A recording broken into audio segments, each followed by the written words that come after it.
ഇന്നത്തെ ഏറ്റവും പുതിയ വീഡിയോയിലേക്ക് ഒരുക്കം സ്വാഗതം. തിയേറ്ററുകളിൽ ഇന്ന് ഓടിക്കൊണ്ടിരിക്കുന്ന 3 മലയാളം സിനിമകളുടെ കേരള ട്രാക്കിംഗും എസ്റ്റിമേറ്റ് റിപ്പോർട്ടെല്ലാം തന്നെയാണ് ഈ വീഡിയോയിലൂടെ പ്രേക്ഷകരിലേക്ക് എത്തിക്കുന്നത്. ആദ്യത്തേത് ഷറഫുദ്ദീൻ സുരാജ് കോമ്പോയിൽ തിയേറ്ററുകളിലേക്ക് എത്തിയ പടക്കളം കളക്ഷൻ ആണ്. ആദ്യ ദിവസം മുതൽ നല്ല അഭിപ്രായങ്ങൾ നേടിയെടുത്ത് ഇപ്പോഴത്തെ പ്രതിദിന മികച്ച കളക്ഷൻ നേടിയെടുത്ത് മുന്നേറിക്കൊണ്ടിരിക്കുന്ന സിനിമ ഇന്നലെ വരെ വെള്ളിയാഴ്ച വരെ 4,71 ലക്ഷത്തിൽ പരം കേരള ഗ്രോസ് ആണ് നേടിയെടുത്തിരിക്കുന്നത്.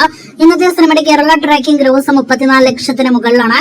ഇന്ന് സിനിമയ്ക്ക് 70 ലക്ഷത്തോളം കേരള ഗ്രോസ് പ്രതീക്ഷിക്കുന്നു. അങ്ങനെയെങ്കിൽ ഇന്നത്തോടെ സിനിമയുടെ ആകെ കേരള ഗ്രോസ് 5 കോടിയും കടന്ന് 5,40 ലക്ഷം 5,50 ലക്ഷം റേഞ്ചിലെ കേരള ഗ്രോസിലേക്ക് എത്തപ്പെടുന്നതാണ്. വേൾഡ് വൈഡ് കണക്കുകൾ ഇനി പുറത്തുവരാത്ത സിനിമ മികച്ച ഹോൾഡോട് ഇപ്പോഴും മുന്നേറുന്നു. സർക്യൂട്ട് എന്ന സിനിമ ആസിഫിന്റെ ഒരാഴ്ച മുന്നേ തിയേറ്ററുകളിലേക്ക് എത്തിയ മലയാളം സിനിമയാണല്ലോ.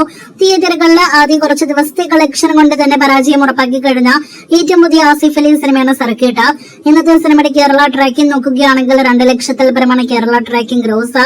ഇന്ന് 5 ലക്ഷത്തോളം കേരള ഗ്രോസ് പ്രതീക്ഷിക്കുന്ന സിനിമയ്ക്ക് ഇന്നലെ വെള്ളിയാഴ്ച വരെ 1,91 ലക്ഷമാണ് കേരള ഗ്രോസ് എങ്കിൽ ഇന്നത്തോടെ 1,95 ലക്ഷത്തിന് മുകളിലെ കേരള ഗ്രോസ് എത്തും. നാളെ ഞായറാഴ്ചയോടെ സിനിമയുടെ ആകെ കേരള ഗ്രോസ് അങ്ങനെ 2 കോടി പിന്നിടുമെന്ന് ഉറപ്പിക്കാം. ഇനി അവസാനമായിട്ട് 3D സിനിമയിൽ ലവ്ലി കളക്ഷനിലേക്ക് വരികയാണെങ്കിൽ സിനിമയ്ക്ക് ആദ്യ ദിവസം കേരളത്തിൽ 16 ലക്ഷമാണ് കേരള ഗ്രോസ് കളക്ഷൻ.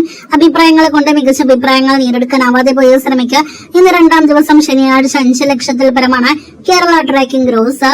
ഇന്ന് 10 ലക്ഷത്തോളം കേരള ഗ്രോസ് പ്രതീക്ഷിക്കുന്ന സിനിമ അങ്ങനെ കേരളത്തിലെ 2 ദിവസങ്ങൾ കൊണ്ട് 25 ലക്ഷം കേരള ഗ്രോസ് പിന്നിടുന്നതാണ്. എന്തായാലും ലവ്ലിയുടെ നാളത്തെ ഉൾപ്പെടെയുള്ള അടുത്ത കളക്ഷനായിട്ട് പ്രേക്ഷകർ കാത്തിരിക്കൂ.